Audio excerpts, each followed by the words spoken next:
ஒரு சம்பு தண்ணி எடுத்துக்கங்க. அத தோசைக்கல்ல ஊத்தி அதுக்குன்னு வழக்கமா ஒரு விளக்கமாறு வச்சிருப்பீங்கல்ல? ஆமாங்க.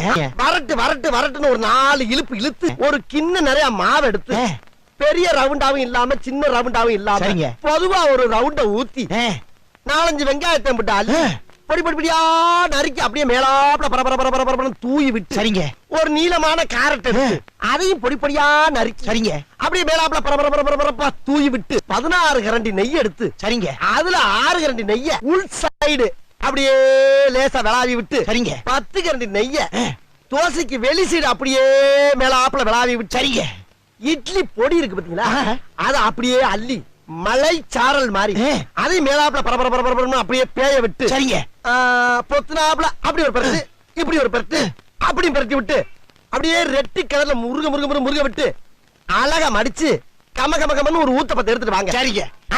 அண்ணனுக்கு ஒரு ஊத்தப்ப